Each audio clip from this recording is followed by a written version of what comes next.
ठीक है। Good afternoon to respected principal sir, vice principal sir, and all my other colleagues. It is my pleasure to present the book review here, and thank you for giving me this opportunity.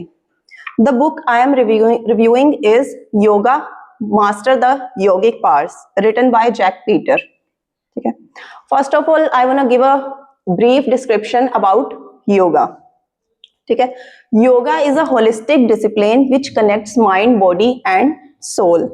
It promotes physical health, mental clarity and inner peace, which are essentials in our fast-paced lives. अब हम इसकी थोड़ी सी brief history देख लेते हैं। ठीक है, brief history में हमें इसका जो रेफरेंस है वेद, उपनिषद, इंडस वैली सिविलाइजेशन से भी मिलता है। ठीक है, सबसे पहले इसको ज्यादातर जो सिस्टमेटिक फॉर्म दिया गया है, एक स्ट्रक्चर्ड फॉर्म दी है, वो दी है महर्षि पतंजलि जी ने विद थ्रू योगा सूत्रस। उन्होंने इसको एक कंपाइलेशन की है जिसका नाम है 8 फोल्ड या फिर 8 लिम्स ऑफ योगा, और वी कैन कॉल इट अष्टांग योग। ठीक है, अब इन मॉडर्न टाइम्स यूएन ने भी योगा की इंपॉर्टेंस देखते हुए international day of yoga declare किया हुआ है ऑन 21 ऑफ जून। ठीक है, एंड अदर थिंग, जो सबसे पहले पर्सन थे जिन्होंने वेस्ट में इंट्रोड्यूस किया था योगा, वो थे स्वामी विवेकानंद जी। ठीक है, अब हम देखते हैं about yoga. Yoga is a way of life. ठीक है, it comes from Sanskrit word yuj. A yogi is the one who unifies his body, mind, spirit and soul so that they can all work together very well. Yoga are of 8 kinds. ठीक है, I will explain in one line all 8 types. First one is Hatha Yoga. Hatha Yoga, Ha means pran and Tha means physical, mental force. Ha represents to physical force and Tha represents to mental force. ठीक है, and awakening of 2 energies इस योग में किया जाता है। Then a मंत्र योग. मंत्र योग is again very simple. हम जप करते हैं, मंत्र चैंट करते हैं, that is मंत्र योग। फिर है भक्ति योग, जो हमारा डिवोशन है, फेथ है, वर्शिप करते हैं हम भगवान की, दैट इज भक्ति योग। कर्म योग, इसमें हमारी एक्टिविटी मूवमेंट्स आ जाती हैं with consciousness. Then Jnana yoga, converting intellectual knowledge into practical knowledge. Then है कुंडलिनी योग, हमारे पूरे बॉडी में 6 चक्र हैं, उनको जब हम अराउज करते हैं, जब हम उनको जगाते हैं, तो that is comes under kundalini योग। ठीक है, देन एक क्रिया योग, और ऐसे ही लास्ट वन है रजस योग, जिसे महर्षि पतंजलि ने 8 लिम्स में डिस्क्राइब किया है। ठीक है, वन बाय वन हम इसको देखेंगे। 8 लिम्स, फर्स्ट पार्ट इसका क्या है, हमारा यम। यम है प्रिंसिपल्स ऑफ मोरल कोड, कि एक पर्सन को कैसे मोरली प्रिंसिपल्स, एथिकल्स उसके कैसे होने चाहिए। सबसे पहला है उसमें अहिंसा। अहिंसा हम इन लिटरल मीनिंग देख लेते हैं कि नॉन वायलेंस, लेकिन अहिंसा यहाँ फिजिकल ही नहीं, मेंटल पे भी फोकस किया गया है। मेंटली जो किसी को हर्ट करना, that is also ahimsa. Even ill thinking of someone, किसी के लिए गलत सोचना भी अहिंसा है। ठीक है, फिर है सत्य। सत्य मतलब ट्रूथफुलनेस। किसी को हम कोई चीज एक्सप्लेन कर रहे हैं, लाइक मैं ही आपको एक्सप्लेन कर रही हूं, अगर उस चीज का कोई मतलब नहीं है या आपको उसमें कोई डाउट है या फिर वो आपके यूज की नहीं है, तो वो कहता अगर सत्य है भी तब भी वो ट्रुथ नहीं है। ठीक है, ऐसे ही नेक्स्ट है अस्त्य। अस्त्य मीन्स क्या है, स्त्य होता है आपका थेफ्ट, और अस्त्य मीन्स ऑनेस्टी। जो चीज हमें बिलोंग नहीं करती, हमने उस चीज को पोजेस नहीं करना, जो हमारे हक की चीज नहीं है उसको पोजेसिव नहीं करना चाहिए।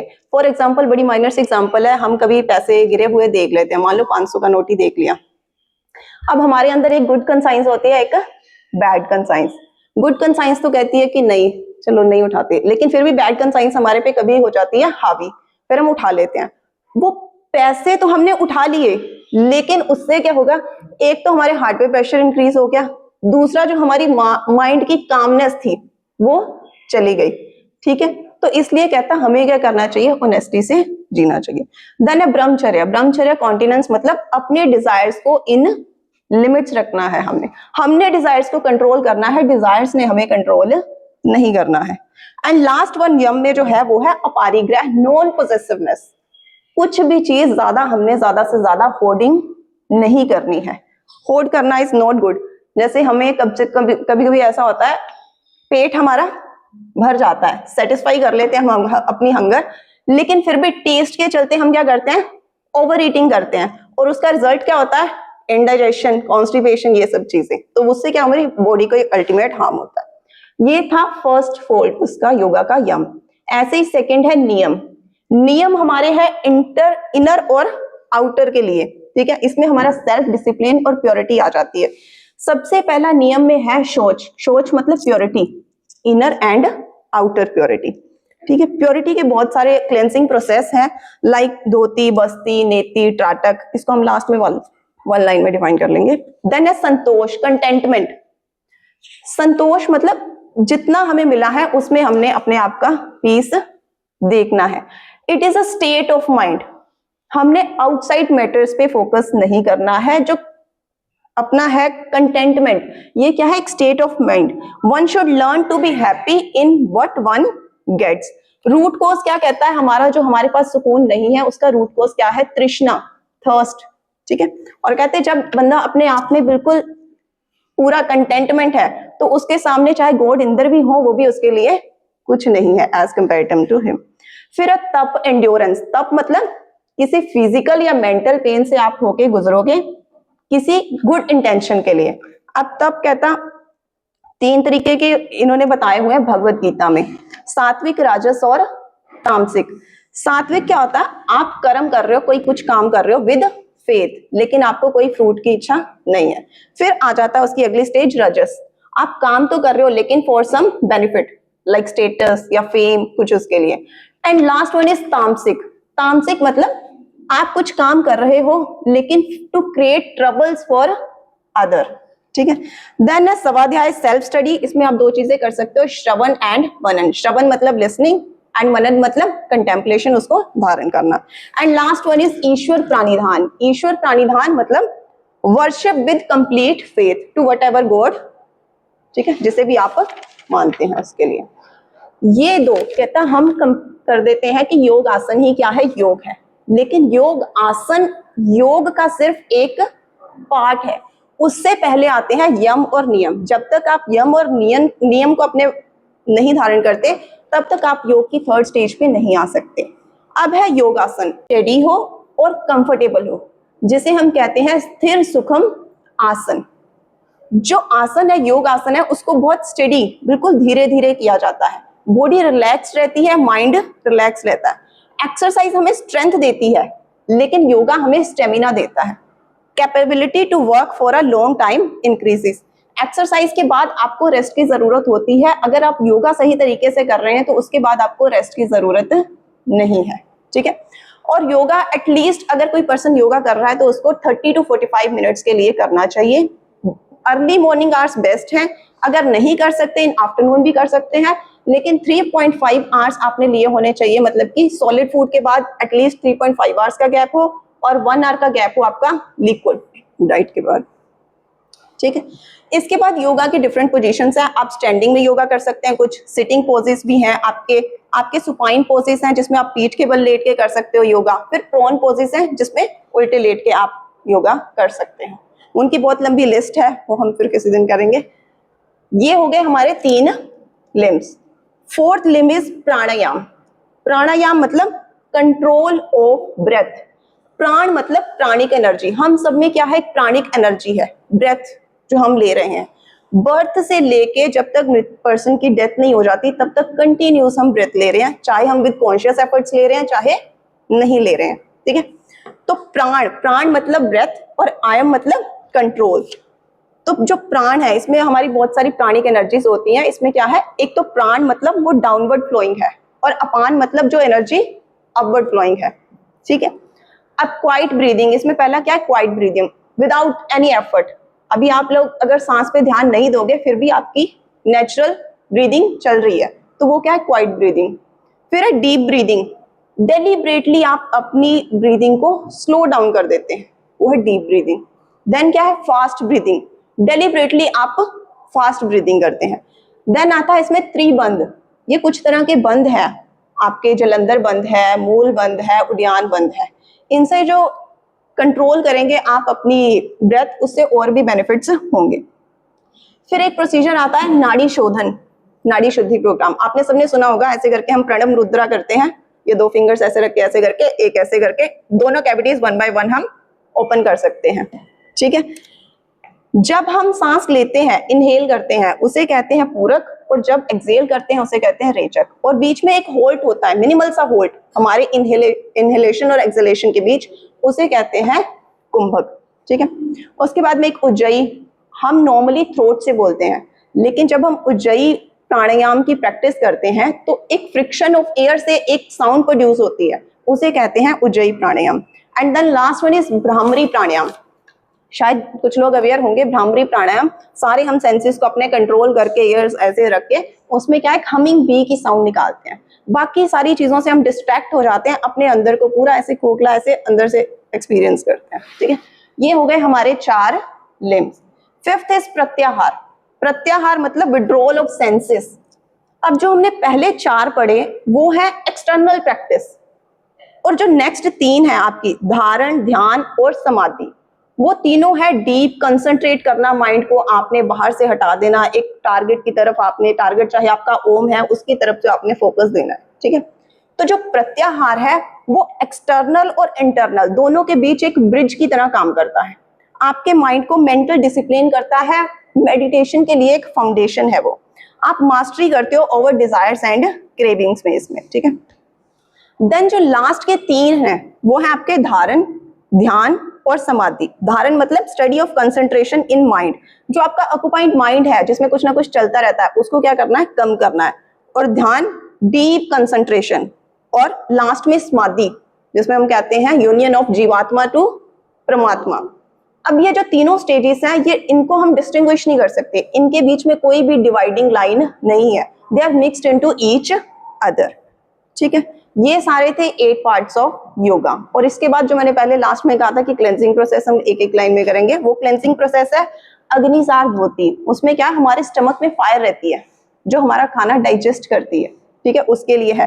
फिर है वमन धोती, ईसोफिगस, हमारा हम मुंह का कुल्ला तो कर सकते हैं लेकिन वो क्लीन नहीं होता, तो पूरा ईसोफिगस एक प्रोसेस रहता है, उससे हम पूरा क्लीन हो जाती है हमारी ईसोफिगस। देन है कपाल भाती, जिसमें हम फास्ट ब्रीदिंग फटाफट फटाफट करते हैं। पतंजलि उनको देखा होगा आपने बहुत ज्यादा, तो उसमें क्या होता है, रामदेव बाबा जी को वो क्या करते हैं, विंड पाइप की क्लीनिंग होती है हमारी उससे।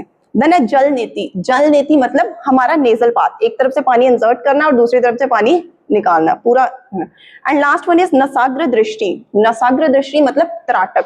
त्राटक मतलब एक पॉइंट आपने कंसंट्रेशन ले लिया, एक दिया ज्योति कुछ भी, उसकी अग्नि है, उसको लगातार आपने देखना है। ठीक है, लगातार तब तक देखना है जब तक आंखें बिना ब्लिंक किए, जब तक आपकी आंखों से पानी नहीं आ जाता। तो ये सब कुछ क्लेंसिंग प्रोसेस भी है।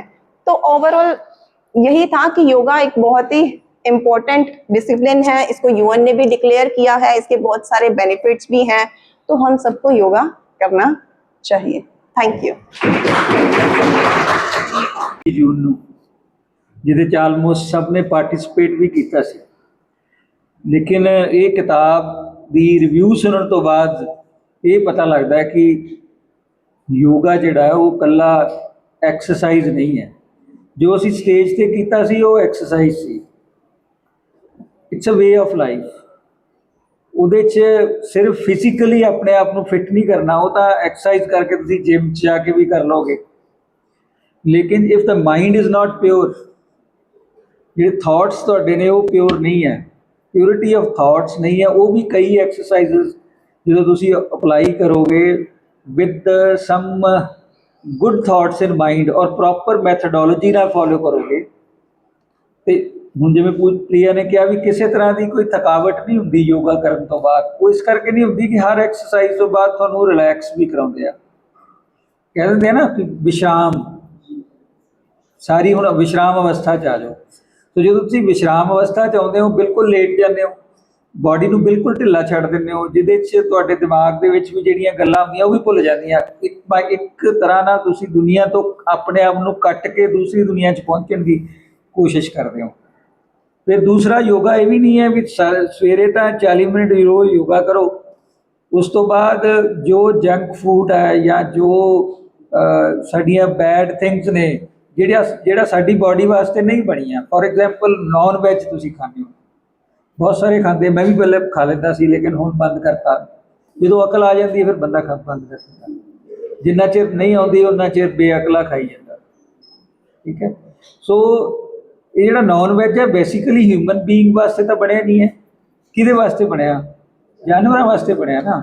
ਉਹ ਵੀ ਸਾਰੇ ਜਾਨਵਰਾਂ ਵਾਸਤੇ ਨਹੀਂ ਹੈ, ਉਹਦੇ ਚੋਂ ਵੀ ਕੁਝ ਕੈਟੇਗਰੀ ਆਫ ਐਨੀਮਲਸ ਨੇ ਜਿਨ੍ਹਾਂ ਵਾਸਤੇ ਉਹ ਬਣਿਆ, ਉਹਨੂੰ ਉਹ ਖਾਂਦੇ ਨੇ।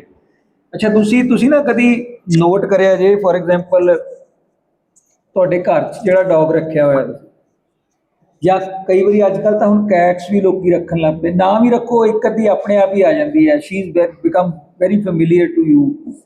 ਉਹਨੂੰ ਤੁਸੀਂ ਦੁੱਧ ਪਾਉਣਾ ਸ਼ੁਰੂ ਕਰ ਦਿੰਦੇ ਹੋ। ਥੋੜ੍ਹੇ ਦਿਨ ਬਾਅਦ ਜਦੋਂ ਇੱਕ ਉਹ ਕੈਟ ਹੈ ਜਿਹੜੀ ਨਾਨ ਵੈਜ ਖਾਂਦੀ ਹੈ, ਚੂਹੇ ਖਾ ਲੈਂਦੀ ਹੈ ਜਾਂ ਦੂਸਰੇ ਜਿਹੜੇ ਜਾਨਵਰ ਹੈ ਛੋਟੇ ਛੋਟੇ ਉਹਨਾਂ ਨੂੰ ਖਾ ਲੈਂਦੀ ਹੈ, ਇੱਕ ਉਹ ਹੈ ਜਿਹੜੀ ਸਿਰਫ ਤੁਹਾਡੇ ਤੇ ਡਿਪੈਂਡੈਂਟ ਹੈ। ਉਹਦੇ ਔਰ ਦੂਸਰੇ ਦੇ ਬਿਹੇਵੀਅਰ ਦੇ ਵਿੱਚ ਬੜਾ ਫਰਕ ਹੈ। ਉਹਦਾ ਬਿਹੇਵੀਅਰ ਜਾਨਵਰਾਂ ਵਾਲਾ ਹੋ ਜਾਂਦਾ, ਇਹਦੇ 'ਚ ਲਵ ਐਂਡ ਅਫੈਕਸ਼ਨ ਆ ਜਾਂਦਾ, ਇਹ ਇਨਸਾਨਾਂ ਵਾਂਗੂ ਬਿਹੇਵ ਕਰਨਾ ਸ਼ੁਰੂ ਕਰਨਾ। Same is applied on the human body also. ਤੇ ਜਦੋਂ ਤੁਸੀਂ ਮਾਂਸਾਹਾਰੀ ਹੋ ਜਾਂਦੇ ਹੋ ਤਾਂ ਤੁਹਾਡੀ ਜਿਹੜੀ ਮਾਨਸਿਕ ਪ੍ਰਵਿਰਤੀ ਹੈ ਨਾ ਉਹ ਵੀ ਜਾਨਵਰਾਂ ਵਾਲੀ ਹੋ ਜਾਂਦੀ ਹੈ, ਕਿਉਂਕਿ ਤੁਹਾਡੇ ਅੰਦਰ ਤਾਂ ਉਹੀ ਕੁਝ ਜਾ ਰਿਹਾ ਨਾ। ਔਰ ਕੋਵਿਡ ਦੇ ਫੈਲਣ ਦਾ ਕਾਰਨ ਵੀ ਕੀ ਸੀ ਕਿ ਜਿਹੜਾ ਹਿਊਮਨ ਬੀਇੰਗ ਹੈ ਉਹਦੇ ਅੰਦਰ ਇਨਸੂਲੇਟ ਹੋਇਆ ਕੋਵਿਡ ਥਰੂ ਜਾਨਵਰਾਂ ਦੇ ਰਾਹੀਂ, ਚਾਹੇ ਉਹ ਚਾਈਨਾ ਤੋਂ ਓਰੀਜਿਨੇਟ ਹੋਇਆ ਜਾਂ ਜਿਹੜੀ ਵੀ ਕੰਟਰੀ ਤੋਂ ਹੋਇਆ, ਪਰ ਉਹ ਹਾਲੇ ਤੱਕ ਇਸ ਨੂੰ ਅਸੀਂ ਪ੍ਰੂਵ ਨਹੀਂ ਕਰ ਪਾਏ, ਲੇਕਿਨ ਹੋਇਆ ਤਾਂ ਜਾਨਵਰਾਂ ਤੋਂ ਇਨਸੂਲੇਟ ਹੋਇਆ ਹਿਊਮਨ ਬੀਇੰਗ ਦੇ ਵਿੱਚ। ਉਹਦਾ ਕਾਰਨ ਇਹ ਸੀ ਕਿ ਅਸੀਂ ਪ੍ਰਵਿਰਤੀ ਜਿਹੜੀ ਨਾ ਆਪਣੀ ਉਹ ਪਸ਼ੂ ਪ੍ਰਵਿਰਤੀ ਕਰ ਲਈ ਹੋਈ ਹੈ।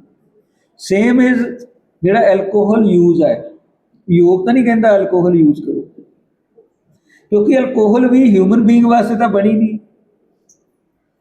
ਜਿਹੜਾ ਤੁਸੀਂ ਬਿਲਕੁਲ ਸ਼ਾਕਾਹਾਰੀ ਭੋਜਨ ਖਾਂਦੇ ਹੋ ਨਾ, ਕਈ ਵਾਰੀ ਜਦੋਂ ਘਰ ਦਾ ਇੱਕ ਸਵੱਛ ਵਾਤਾਵਰਨ 'ਚ ਬਣਿਆ ਹੋਇਆ ਭੋਜਨ ਖਾ ਕੇ ਤੁਸੀਂ ਘਰ ਸੌਂਦੇ ਹੋ ਤਾਂ ਤੁਹਾਨੂੰ ਨੀਂਦ ਬੜੀ ਵਧੀਆ ਆਉਂਦੀ ਹੈ। ਇਹਦਾ ਮਤਲਬ ਉਹਦੇ ਵਿੱਚ ਵੀ ਤਾਂ ਨਸ਼ਾ ਹੈਗਾ, ਪਰ ਉਹ ਅਲਕੋਹਲ ਦਾ ਨਸ਼ਾ ਨਹੀਂ ਹੈ, ਉਹ ਇੱਕ ਸਵੱਛਤਾ ਦਾ ਨਸ਼ਾ, ਪਿਓਰਿਟੀ ਦਾ ਨਸ਼ਾ ਹੈ। ਸੋ ਇਹੋ ਜਿਹੀਆਂ ਕਿਤਾਬਾਂ ਵੈਸੇ ਪੜ੍ਹਨੀਆਂ ਚਾਹੀਦੀਆਂ, ਕਿਉਂਕਿ ਯੋਗਾ ਸਿਰਫ ਦੇਖਣ ਨਾਲ ਤਾਂ ਨਹੀਂ ਹੋਣਾ, ਕਰਨ ਨਾਲ ਵੀ ਨਹੀਂ ਹੋਣਾ। ਕਰਨ ਨਾਲ ਤਾਂ ਸਿਰਫ ਐਕਸਰਸਾਈਜ਼ ਹੁੰਦੀ ਹੈ, but when you feel like it's a way of life. ਬੜੀ ਵਧੀਆ ਲਾਈਨ ਇਹਨੇ ਕਹੀ ਕਿ yoga is a way of life, ਜੀਵਨ ਜੀਉਣ ਦੀ ਕਲਾ ਆ। ਉਹ ਕਲਾ ਸਾਨੂੰ ਸਿਰਫ ਐਕਸਰਸਾਈਜ਼ ਨਹੀਂ ਸਿਖਾਉਂਦੀ, ਮਾਈਂਡ, ਬੋਡੀ ਐਂਡ ਸੋਲ ਤਿੰਨਾਂ ਚੀਜ਼ਾਂ ਨੂੰ ਇੰਟੀਗ੍ਰੇਟ ਕਰਦੀ ਹੈ। ਉਹ ਇੰਟੀਗ੍ਰੇਸ਼ਨ ਜਦ ਤੱਕ ਨਹੀਂ ਕਰੋਗੇ ਤੁਸੀਂ ਯੋਗੀ ਨਹੀਂ ਹੋ ਸਕਦੇ। ਹੁਣ ਤੁਸੀਂ ਦੇਖੋ ਜਿਹੜੇ ਯੋਗੀ ਹੈ ਉਹਨਾਂ ਦਾ ਜਿਹੜਾ ਰਹਿਣ ਸਹਿਣ ਬੜਾ ਸਿੰਪਲ ਹੁੰਦਾ, and their life is so long, ਬਿਮਾਰੀ ਨਹੀਂ ਲੱਗਦੀ ਉਹਨਾਂ ਨੂੰ ਕੋਈ ਵੀ। ਕਿਉਂ? ਉਹਨਾਂ ਨੇ ਪਸ਼ੂ ਵ੍ਰਿਤੀ ਨਹੀਂ ਅਪਣਾਈ ਕਿ ਜੋ ਗਲਤ ਚੀਜ਼ਾਂ ਉਹਨੂੰ ਖਾਣਾ ਨਹੀਂ ਹੈ, ਬਿਹੇਵ ਜਿਹੜਾ ਉਹ ਪ੍ਰੋਪਰ ਹਿਊਮਨ ਬੀਇੰਗ ਵਾਂਗੂ ਕਰਨਾ ਹੈ, ਮਾਈਂਡ ਜਿਹੜਾ ਉਹ ਹਮੇਸ਼ਾ ਆਕੂਪਾਈਡ ਨਹੀਂ ਹੈ। ਜਿੱਦਾਂ ਇਹਨੇ ਦੋ ਚੀਜ਼ਾਂ ਕਹੀਆਂ ਕਿ ਇੱਕ ਬੈਡ ਐਲੀਮੈਂਟ ਹੈ ਹਰ ਚੀਜ਼ ਦਾ, ਇੱਕ ਗੁੱਡ ਐਲੀਮੈਂਟ ਵੀ ਹੁੰਦਾ। ਕਿਹਨੂੰ ਤੁਸੀਂ ਕਰਵ ਕਰਦੇ ਹੋ? ਬੈਡ ਐਲੀਮੈਂਟ ਨੂੰ ਕਰਵ ਕਰਦੇ ਹੋ ਜਾਂ ਗੁੱਡ ਐਲੀਮੈਂਟ ਨੂੰ ਕਰਵ ਕਰਦੇ ਹੋ? ਅੰਦਰ ਆਪਣੇ ਸੰਜੋਏ ਕਿਸ ਚੀਜ਼ ਨੂੰ ਹੋ ਤੁਸੀਂ? ਬੈਡ ਨੂੰ ਸੰਜੋਇਆ ਹੋਇਆ ਕਿ ਗਲਤ ਨੂੰ ਸੰਜੋਇਆ ਹੋਇਆ, ਅੱਛੇ ਨੂੰ ਸੰਜੋਇਆ? ਉਹਦੇ ਤੇ ਡਿਪੈਂਡ ਕਰੇਗਾ ਤੁਹਾਡੀ ਲਾਈਫ, ਵੇ ਆਫ ਲਾਈਫ ਹੀ ਉਹਦੇ ਤੇ ਡਿਪੈਂਡ ਕਰੇਗਾ। So it's a good thing, ਬੜੀ ਅੱਛੀ ਕਿਤਾਬ ਹੈ ਜੀ, ਇਹ ਸਾਰਿਆਂ ਨੂੰ ਪੜ੍ਹਨੀ ਚਾਹੀਦੀ ਹੈ। ਸੋ ਸਾਰੇ ਇਹਨੂੰ ਇਸ਼ੂ ਕਰਾ ਕੇ ਪੜ੍ਹੋ। ਹੋਰ ਵੀ ਬਹੁਤ ਸਾਰੀਆਂ ਯੋਗਾ ਦੇ ਉੱਤੇ ਕਿਤਾਬਾਂ ਨੇ, ਮਹਰਿਸ਼ੀ ਪਤੰਜਲੀ ਨੇ ਮੇਰੇ ਖਿਆਲ ਸੰਸਕ੍ਰਿਤ 'ਚ ਲਿਖੀ ਹੋਈ ਹੈ, ਉਹ ਬਾਅਦ 'ਚ ਉਹਦੇ ਹਿੰਦੀ ਅਨੁਵਾਦ ਵੀ ਹੋਏ ਹੋਏ ਆ, ਉਹਨਾਂ ਕਿਤਾਬਾਂ ਨੂੰ ਤੁਸੀਂ ਪੜ੍ਹ ਸਕਦੇ ਹੋ। ਜਿਹੜੇ ਸਾਡੇ 4 ਵੇਦ ਨੇ, 4 ਵੇਦ ਹੈ ਨਾ, ਕਿਹੜੇ ਕਿਹੜੇ ਹੈ? ਕਿ ਐਨੀਬਡੀ? ਰਿਗਵੇਦ, ਯਜੁਰਵੇਦ, ਸਾਮਵੇਦ ਤੇ ਅਥਰਵਵੇਦ। ਇਹਨਾਂ 'ਚੋਂ ਕਿਹੜਾ ਇੱਥੇ ਲਿਖਿਆ ਗਿਆ ਪੰਜਾਬ ਦੇ ਵਿੱਚ? ਰਿਗਵੇਦ ਬਾਰੇ ਕਹਿੰਦੇ ਨਾ। ਹੁਣ ਜਿਹੜੇ ਵੇਦ ਹੈ, ਮੈਨੂੰ ਯਾਦ ਹੈ ਕਿ ਜਦੋਂ ਅਸੀਂ ਛੋਟੇ ਛੋਟੇ ਹੁੰਦੇ ਸੀ, ਸਾਡੇ ਜਿਹੜੇ ਮੇਰੇ ਗ੍ਰੈਂਡਫਾਦਰ ਸੀ ਜਾਂ ਦਾਦੀ ਜੀ ਸੀ, ਉਹਨਾਂ ਨੇ ਭਾਵੇਂ ਸੰਸਕ੍ਰਿਤ ਨਹੀਂ ਆਉਂਦੀ ਸੀ, ਉਹ ਰੱਖੇ ਜ਼ਰੂਰ ਹੁੰਦੇ ਸੀ। ਫਿਰ ਉਹਨਾਂ ਦੇ ਹਿੰਦੀ ਅਨੁਵਾਦ, ਉਹਨਾਂ ਦੇ ਅੱਗੇ ਸਬ ਵਰਸ਼ਨ ਵੀ ਹੈਗੇ ਆ, ਕਈ ਨੇ, ਉਹ 1-4 ਕਿਤਾਬਾਂ ਨਹੀਂ ਹੈ, ਕਈ ਤਰ੍ਹਾਂ ਦੀਆਂ ਕਿਤਾਬਾਂ ਨੇ, ਉਹਨਾਂ ਨੇ ਰੱਖੇ ਹੁੰਦੇ ਸੀ। ਔਰ ਹਾਲੇ ਵੀ ਮੈਨੂੰ ਲੱਗਦਾ ਜਦੋਂ ਉਹ ਨਹੀਂ ਹੈ ਹੁਣ, ਫਿਰ ਵੀ ਅਸੀਂ ਉਹ ਸੁੱਟੀਆਂ ਨਹੀਂ ਚੀਜ਼ਾਂ, ਉਹ ਹਾਲੇ ਵੀ ਉਹ ਲਾਲ ਕੱਪੜੇ ਦੇ ਵਿੱਚ ਬੰਨ੍ਹ ਕੇ ਰੱਖੀਆਂ ਹੋਈਆਂ, ਕਦੀ ਕਦੀ ਖੋਲ੍ਹ ਵੀ ਲਈ ਦੀਆਂ। ਜਦੋਂ ਹੁਣ ਗੱਲ ਚੱਲਦੀ ਹੈ ਵੀ ਕੋਈ ਲੈਕਚਰ ਕਿਤੇ ਦੇਣਾ ਹੁੰਦਾ, ਫਿਰ ਉਹ ਕੱਢੀ ਦਾ, ਫਿਰ ਉਹਦੇ 'ਚੋਂ ਕੁਛ ਲੱਭਣ ਦੀ ਕੋਸ਼ਿਸ਼ ਕਰੀਦੀ ਹੈ। ਅੱਜ ਕੱਲ੍ਹ ਤੇ ਤੁਹਾਡੇ ਕੋਲ ਤੁਹਾਡੇ ਮੋਬਾਈਲ ਦੀ ਪਾਕਟ ਦੇ ਵਿੱਚ ਹੈ, ਤੁਸੀਂ ਨਾ 2 ਮਿੰਟ ਆਪਣੇ ਫੋਨ ਦੇ ਉੱਤੇ ਚੈਟ ਜੀਪੀਟੀ 'ਚ ਪਾ ਕੇ ਲਿਖੋ ਕਿ please give me all the 4 Vedas in PDF form, 2 minute 'ਚ ਆ ਜਾਏਗਾ ਤੁਹਾਡੇ ਕੋਲ। ਖਰੀਦਣ ਵੀ ਜਾਣ ਦੀ ਲੋੜ ਨਹੀਂ ਹੈ। ਫਿਰ ਤੁਸੀਂ ਉਹਦਾ ਸਾਰ ਪੁੱਛ ਲਓ, ਇਸ ਕਿਤਾਬ ਦਾ ਵੀ ਸਾਰ ਪੁੱਛ ਲਓ ਕਿ 1 ਪੇਜ 'ਚ ਦੱਸੋ, ਬੁੱਕ ਰਿਵਿਊ ਤੁਹਾਨੂੰ ਬਣਾ ਕੇ ਦੇ ਦਿਓ। ਸੋ ਇਹ ਟੈਕਨੋਲੋਜੀ ਨੇ ਤਾਂ ਸਾਡੇ ਲਈ ਸੌਖਾ ਕੰਮ ਕਰਤਾ ਕਿ ਜਿਹੜੀ ਚੀਜ਼ ਆਪਾਂ ਹੁਣ ਜਿਹੜੇ ਚਾਰੋਂ ਵੇਦ ਨੇ ਉਹਨਾਂ ਦੇ ਅੱਗੇ ਸਬ ਐਡੀਸ਼ਨਸ ਨੇ, ਜਿਹੜੇ ਸਬ ਵੋਲਿਊਮ ਨੇ, ਕਈ ਕਈ ਵੋਲਿਊਮ ਦੇ ਵਿੱਚ ਹੈਗਾ। ਜਦੋਂ ਉਹਨੂੰ ਤੁਸੀਂ ਜੇ ਕਹੋ ਕਿ ਮੈਂ ਇੰਨੇ ਪੜ੍ਹ ਲਊਂਗਾ ਤਾਂ ਮੈਨੂੰ ਲੱਗਦਾ ਇਸ ਏਜ ਦੇ ਵਿੱਚ ਤੇ ਆ ਕੇ ਨਹੀਂ ਪੜ੍ਹੇ ਜਾਣੇ। ਲੇਕਿਨ ਜੇ ਉਹਦੀ ਸਮਰੀ ਤੁਸੀਂ ਕੱਢਣੀ ਹੋਵੇ, ਚੈਪਟਰ ਵਾਈਜ਼ ਸਮਰੀ, ਮੇਰੇ ਇੱਕ ਦੋਸਤ ਨੇ K Shiva Prasad, he has recently resigned as a principal secretary to the governor of Punjab.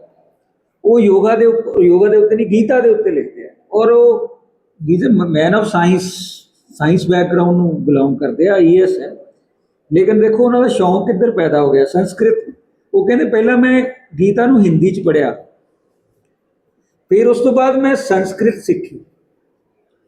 then he realized ਕਿ whatever is translated into Hindi through Sanskrit ਉਹ ਰੀਅਲ ਨਹੀਂ ਹੈ। ਰੀਅਲ ਸੰਸਕ੍ਰਿਤ 'ਚ ਪੜ੍ਹ ਕੇ ਹੀ ਗੀਤਾ ਨੂੰ ਸਮਝਿਆ ਜਾ ਸਕਦਾ। ਸੋ ਅਗਰ ਓਰੀਜਨ 'ਚ ਜਾਓਗੇ, ਲੇਕਿਨ ਅੱਜ ਕੱਲ੍ਹ ਤੇ ਟੈਕਨੋਲੋਜੀ ਤੁਹਾਡੇ ਕੋਲ ਆ ਗਈ, and because of Gita he resigned from the post of principal secretary. ਨਹੀਂ ਤਾਂ ਹਾਲੇ ਉਹਨਾਂ ਦੀ ਸਰਵਿਸ ਜਿਹੜੀ ਹੈ ਉਹ 7-8 ਸਾਲ ਪਈ ਸੀ। Now he is a preacher, he is preaching Gita, teachings of Gita, and delivering so many good lectures कि लोग IIM Indian Institute of Ahmedabad, Delhi, जिथे भी IIMs ने उन्होंने चो लेक्चर दे के आ चुके हैं। I will call him here also। तो मैं तो चाहता सी जो he is still working as a principal secretary of the governor, लेकिन उन्होंने forcibly गवर्नमेंट ऑफ इंडिया ने कहा कि मेरी मेरा रेजिग्नेशन एक्सेप्ट करो, I cannot afford to deliver these kind of bad elements। सो मैं ਤਾਂ ਜਿਹੜਾ ਉਹ ਗੀਤਾ ਦੀਆਂ ਟੀਚਿੰਗ ਤੇ ਜ਼ਿਆਦਾ ਫੋਕਸ ਕਰਨਾ ਚਾਹੂੰਗਾ। ਸੋ ਹੀ ਰਿਜ਼ਾਈਨ। ਸੋ ਇਹ ਜਿਹੜੀਆਂ ਕਿਤਾਬਾਂ ਨੇ ਨਾ, ਬੇਸਿਕਲੀ ਦੇ tell you the truth of life, real life ਨੂੰ ਤੁਹਾਨੂੰ ਦੱਸਦੀਆਂ ਨੇ। ਅਦਰਵਾਈਜ਼ ਕੋਰਸ ਦੀਆਂ ਕਿਤਾਬਾਂ ਜਿੰਨੀਆਂ ਮਰਜ਼ੀ ਪੜ੍ਹ ਲਓ। ਇਸੇ ਕਰਕੇ ਮੈਂ ਇਹਨੂੰ ਵੀ, ਜਿਸ ਦਿਨ ਇਹਨਾਂ ਨਾਲ ਗੱਲ ਹੋਈ ਹੈ, ਵੀ ਤੁਸੀਂ ਕਿਤਾਬ ਉਹ ਲੈਣੀ ਜਿਹੜੀ ਤੁਹਾਡੇ ਸਬਜੈਕਟ ਦੀ ਨਹੀਂ ਹੈ, ਕਿਉਂਕਿ ਆਪਸ 'ਚ ਕਿਤਾਬ ਸਿਲੇਬਸ ਦੀ ਗੱਲ ਤਾਂ ਤੁਸੀਂ ਕਲਾਸ 'ਚ ਕਰਦੇ ਹੋ, ਆਪਸ 'ਚ ਡਿਪਾਰਟਮੈਂਟ 'ਚ ਬੈਠੇ ਵੀ ਕਰਦੇ ਹੋ। Now we should talk on the meaningful life. ਹਾਂ, ਐਜੂਕੇਸ਼ਨ ਫॉर ਮੀਨਿੰਗਫੁਲ ਲਾਈਫ, ਉਹ ਚੀਜ਼ ਜਿਹੜੀ ਹੈ ਸ਼ਾਇਦ ਅਸੀਂ ਆਪਣੇ ਬੱਚਿਆਂ ਨੂੰ ਸਿਖਾ ਨਹੀਂ ਰਹੇ। ਜਦੋਂ ਕੋਵਿਡ ਸੀ, ਅਸੀਂ ਉਹਦੇ ਤੇ ਬੜੇ ਸੈਮੀਨਾਰ ਕੀਤੇ। ਤੁਸੀਂ ਮੇਰੇ ਚੈਨਲ ਤੇ ਜਾ ਕੇ ਐਜੂਕੇਸ਼ਨ ਫॉर ਮੀਨਿੰਗਫੁਲ ਲਾਈਫ ਬੜੇ ਲੋਕਾਂ ਨੂੰ ਇੰਟਰਵਿਊ ਕੀਤਾ ਮੈਂ। ਮੇਰਾ ਖਿਆਲ ਕੋਈ ਵਾਈਸ ਚਾਂਸਲਰ ਉਸ ਟਾਈਮ ਦਾ ਪੰਜਾਬ ਦਾ ਨਹੀਂ ਹੋਣਾ, ਜਾਂ ਹਰਿਆਣੇ ਦਾ ਨਹੀਂ ਹੋਣਾ, ਜਾਂ ਦਿੱਲੀ ਦਾ ਨਹੀਂ ਹੋਣਾ, ਜਿਹਨੂੰ ਮੈਂ ਇੰਟਰਵਿਊ ਨਹੀਂ ਕੀਤਾ ਸੀ online, only on the topic education for meaningful life. ਵੀ ਅਸਲ ਦੇ ਵਿੱਚ, and most of the vice chancellors ਜਿਨ੍ਹਾਂ ਨੂੰ ਮੈਂ ਇੰਟਰਵਿਊ ਕੀਤਾ ਸੀ, ਉਹ ਸਾਰੇ ਉਹ ਸੀ ਜਿਹੜੇ ਕੋਈ ਸਿਲਵਰ ਸਪੂਨ ਲੈ ਕੇ ਨਹੀਂ ਪੈਦਾ ਹੋਇਆ ਸੀ। ਔਰ 90% ਦੇ ਵਿੱਚ ਮੈਂ ਦੇਖਿਆ ਕਿ ਉਹ ਦੇ ਵਰ just students of the government schools. ਤੁਸੀਂ ਚਾਹੇ ਡਾਕਟਰ ਜਸਪਾਲ ਸਿੰਘ ਲੈ ਲਓ, ਜਾਂ ਉਸ ਟਾਈਮ ਤੇ ਪ੍ਰੋਫੈਸਰ ਅਰਵਿੰਦ ਵੀ ਸੀ ਪੰਜਾਬੀ ਯੂਨੀਵਰਸਿਟੀ ਪਟਿਆਲਾ ਦੇ, ਜਾਂ ਹੋਰ ਵੀ ਬਹੁਤ ਸਾਰੇ ਹਿਮਾਚਲ ਦੇ, ਕੁਛ ਹੁਣ ਰਿਟਾਇਰ ਹੋ ਗਏ। ਉਹਨਾਂ ਨੂੰ ਜਿਨ੍ਹਾਂ ਦੀਆਂ ਇੰਟਰਵਿਊਜ਼ ਤੁਸੀਂ ਸੁਣੋਗੇ, ਉਹ ਤੁਹਾਨੂੰ ਦੱਸਣਗੇ ਕਿ we were just simple persons, government school ਤੋਂ ਪੜ੍ਹੇ, ਉਸ ਤੋਂ ਬਾਅਦ ਗਵਰਨਮੈਂਟ ਇੰਸਟੀਟਿਊਸ਼ਨ 'ਚ ਹੀ ਪੜ੍ਹੇ, and they were not having money to fulfil their needs, ਜਿਹੜੀਆਂ ਹੋਸਟਲ ਦੇ ਵਿੱਚ ਰਹਿਣ ਵਾਲੀਆਂ ਹੁੰਦੀਆਂ ਸੀ। ਸਕਾਲਰਸ਼ਿਪ 'ਤੇ ਪੜ੍ਹੇ। ਵਾਈਸ ਚਾਂਸਲਰ ਵੀ ਉਹੀ ਬਣਦੇ ਆ। ਸਿਲਵਰ ਸਪੂਨ ਵਾਲਾ ਬੰਦਾ ਕਦੇ ਵਾਈਸ ਚਾਂਸਲਰ ਨਹੀਂ ਬਣਦਾ, ਕਿਉਂਕਿ ਉਹ ਇੱਕ ਲੈਵਲ ਤੋਂ ਬਾਅਦ ਉਹਦੇ 'ਚ ਗਰੀਡ ਆ ਜਾਂਦੀ ਹੈ, ਉਹਦੇ ਵਿੱਚ ਮਿਹਨਤ ਦੀ ਭਾਵਨਾ ਹੈ ਹੀ ਨਹੀਂ, ਕਿਉਂਕਿ ਉਹਨੂੰ ਘਰੋਂ ਸਾਰਾ ਕੁਝ ਮਿਲਿਆ ਹੋਇਆ। ਜਿਨ੍ਹਾਂ ਲੋਕਾਂ ਨੂੰ ਘਰੋਂ ਮਿਲਿਆ ਹੁੰਦਾ ਉਹ ਕਦੇ ਵੀ ਅੱਗੇ ਨਹੀਂ ਨਿਕਲ ਸਕਦੇ। ਸੋ ਇਹ ਜਿਹੜੀਆਂ ਕਿਤਾਬਾਂ ਨੇ, particularly yoga a way of life, they are very useful for all of us। ਸੋ ਇਸੇ ਕਰਕੇ ਮੈਂ ਕਹਿੰਦਾ ਸਾਰੇ ਹੀ ਕੋਈ ਨਾ ਕੋਈ ਕਿਤਾਬ ਜਿਹੜੀ ਹੈ ਉਹ ਇੱਕ ਪੜ੍ਹ ਲਓ, ਤੇ ਨਾਲੇ ਸਾਰਿਆਂ ਨੂੰ ਪੜ੍ਹਾ ਵੀ ਦਿਓ। ਹੁਣ ਯੋਗਾ ਦੇ ਉੱਤੇ ਮੈਂ ਤਾਂ ਕੋਈ ਪੜ੍ਹ ਕੇ ਨਹੀਂ ਆਇਆ ਸੀ, ਮੈਨੂੰ ਤਾਂ ਪਤਾ ਵੀ ਨਹੀਂ ਸੀ ਕਿ ਅੱਜ ਕਿਤਾਬ ਕਿਹੜੀ ਤੇ ਡਿਸਕਸ਼ਨ ਹੋਣੀ ਹੈ। ਲੇਕਿਨ ਜਦੋਂ ਤੁਸੀਂ ਸੁਣਦੇ ਹੋ ਨਾ ਕਿਸੇ ਨੂੰ, ਤਾਂ ਤੁਹਾਡੇ ਅੰਦਰ ਜਿਹੜੀ ਫੀਲਿੰਗਸ ਹੁੰਦੀਆਂ, ਜਿਹੜੀ ਕਿਤੇ ਨਾ ਕਿਤੇ ਤੁਸੀਂ ਮੈਮੋਰਾਈਜ਼ ਕੀਤੀਆਂ ਹੁੰਦੀਆਂ, ਜਾਂ ਕਿਤੇ ਨਾ ਕਿਤੇ ਸੁਣਿਆ ਹੁੰਦਾ, ਉਹ ਆਪਣੇ ਆਪ ਬਾਹਰ ਆ ਜਾਂਦਾ। ਸੋ ਵੈਰੀ ਗੁੱਡ, ਬਹੁਤ ਅੱਛੀ ਕਿਤਾਬ ਸੀ, ਬਹੁਤ ਅੱਛੀ ਪ੍ਰੈਜੈਂਟੇਸ਼ਨ ਸੀ। ਔਰ ਇੱਕ ਗੱਲ ਖੁਸ਼ੀ ਦੀ ਹੈ ਕਿ ਤੁਸੀਂ ਜਿੰਨੀਆਂ ਵੀ ਰਿਵਿਊ ਕਰ ਰਹੇ ਹੋ, ਉਹਨਾਂ ਸਾਰੇ ਰਿਵਿਊਜ਼ ਦੇ ਵਿੱਚ ਤੁਸੀਂ ਬੁੱਕ ਨੂੰ ਪੂਰੀ ਨੂੰ ਐਕਸਪਲੇਨ ਕਰ ਰਹੇ ਹੋ। ਚਾਹੇ ਉਹ ਦਿਲਬਾਗ ਜੀ ਨੇ ਕੀਤੀ ਸੀ, ਚਾਹੇ ਪ੍ਰਿਆ ਨੇ ਕੀਤੀ ਹੈ, ਜਾਂ ਹੋਰ ਇਸ ਤੋਂ ਇਲਾਵਾ ਜਿੰਨੀਆਂ ਵੀ ਰਿਵਿਊ ਹੋਈਆਂ ਨੇ। ਆਪਣੇ ਪੰਜਾਬੀ ਵਾਲੇ ਕਿੱਥੇ ਗਏ, ਆ ਬੈਠੇ ਨੇ ਸੁਰਜੀਤ ਹੋਣੀ, RCC ਚਾਹੇ ਜਾਂ ਮੈਡਮ ਨੇ ਮਿਊਜ਼ਿਕ ਦੀ ਕਿਤਾਬ ਰਾਜਵਿੰਦਰ ਜੀ ਨੇ ਉਹ ਕੀਤੀ ਸੀ। ਆਲ ਬੁੱਕਸ ਜਿਹੜੀਆਂ ਨੇ ਤੁਸੀਂ ਪੂਰੀ ਕਿਤਾਬ ਨੂੰ ਖੋਲ ਕੇ ਰੱਖਣ ਦੀ ਕੋਸ਼ਿਸ਼ ਕੀਤੀ ਹੈ। ਨਹੀਂ ਤੇ ਆਮ ਤੌਰ ਤੇ ਬੁੱਕ ਰਿਵਿਊ ਕੀ ਹੁੰਦਾ ਹੈ, ਇਹਦਾ ਟਾਈਟਲ ਕੀ ਹੈ ਜੀ, ਇਹਦੇ 'ਚ ਟੈਕਨੋਲੋਜੀ ਕਿਹੜੀ ਵਰਤੀ ਹੈ, ਟੈਕਨੀਕ ਆਫ ਰਾਈਟਿੰਗ ਕੀ ਹੈ। ਟੈਕਨੀਕ ਆਫ ਰਾਈਟਿੰਗ ਤੋਂ ਮੈਂ ਕੀ ਲੈਣਾ, ਮੈਨੂੰ ਤਾਂ ਤੁਸੀਂ ਕਿਤਾਬ ਬਾਰੇ ਦੱਸੋ, ਕਿਤਾਬ ਦਾ ਕਰਕਸ ਕੀ ਹੈ, ਉਹਦੇ 'ਚ ਪੂਰਾ ਜਿਹੜਾ ਸਾਰ ਉਹਦਾ ਕੀ ਹੈ, ਔਰ ਉਹਦੇ 'ਚੋਂ ਮੇਰੇ ਲਈ ਕੀ ਹੋ ਸਕਦਾ, ਇਹ ਦੱਸਣ ਦੀ ਲੋੜ ਆ। And she has told it. So thank you very much, very good, carry on.